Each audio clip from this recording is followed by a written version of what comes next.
o conceito mais alargado da destruição do património fora do âmbito das manifestações, vamos abordar mais adiante.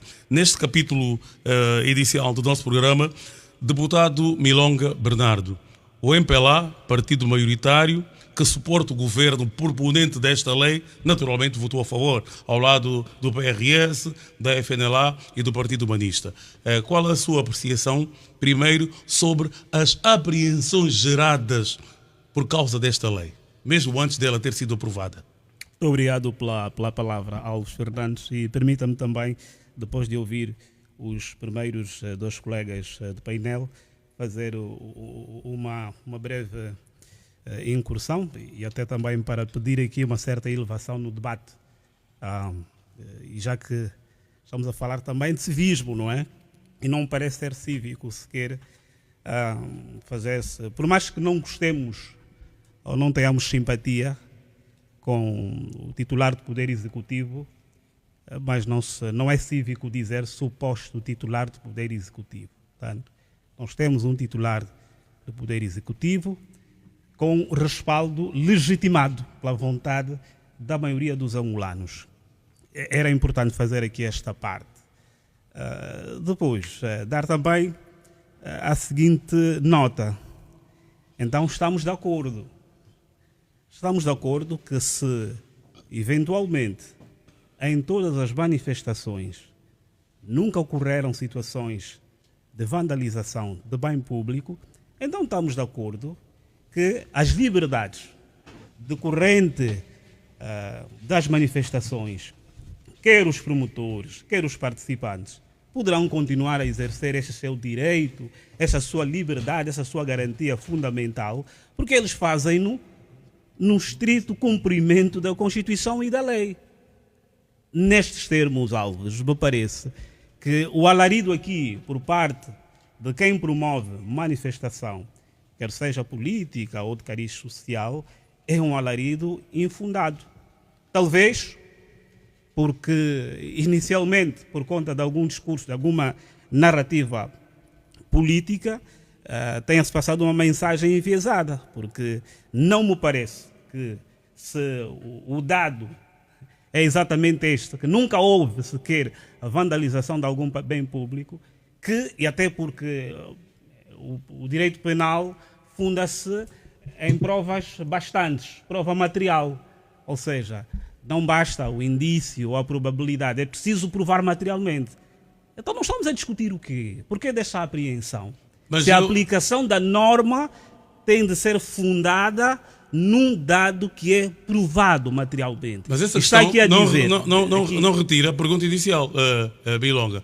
A lei foi aprovada e já que está na sua primeira intervenção, na sequência das duas iniciais, convém também falar do fundamento da lei, porque foi dito, pelo menos por um dos intervenientes, que não se justifica tal lei, já que os atos previstos e nela previstos e puníveis constam já do ordenamento jurídico angolano. Queria também que depois agregasse isso à sua intervenção. Pois, eu estava ainda inicialmente a discorrer naquilo que foram algumas, e ouvi atentamente a intervenção dos meus circunstanciais colegas de painel, e depois, claramente, fazer também aquilo que é o nosso juízo de valores por aquilo que foram ditos pelos nossos colegas.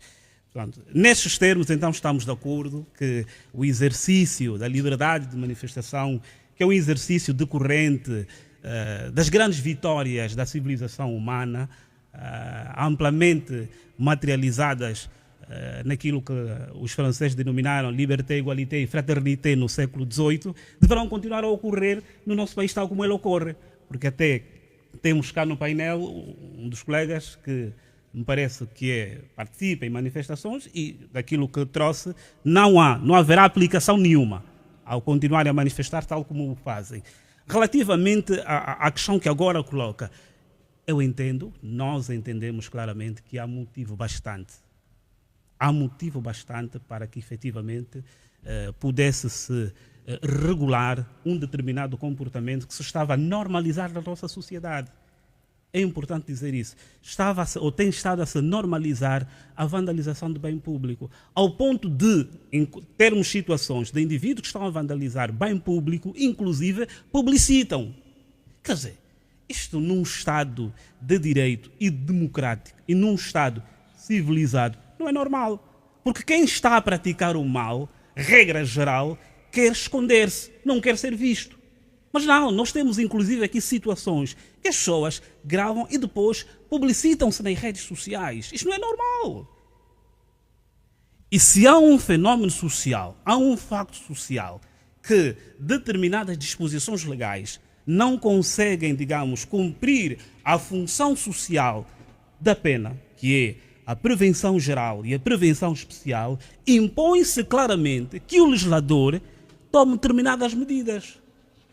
E entendeu o legislador que, nestes termos, neste momento, será oportuno, claramente, a agravar as molduras penais referente a este tipo de comportamento social, que é um comportamento desviante. Porque, se olharmos, hoje a capa do jornal O País faz referência, por exemplo, que nos demos mais de 200 famílias, capa do jornal O País, mais de 200 famílias deixaram de ter o consumo de água potável por conta da vandalização de bens públicos. E eu gostava de dizer o seguinte, Alves, permita-me, apesar de ter dito que neste primeiro momento vamos olhar para a questão das manifestações, que a mim me parece que aqui, digamos, é o desviar daquilo que é o real sentido e alcance. Salvo se algum manifestante ou promotor de manifestação dizer que no substrato das manifestações tem claramente intenções de vandalizar bem público.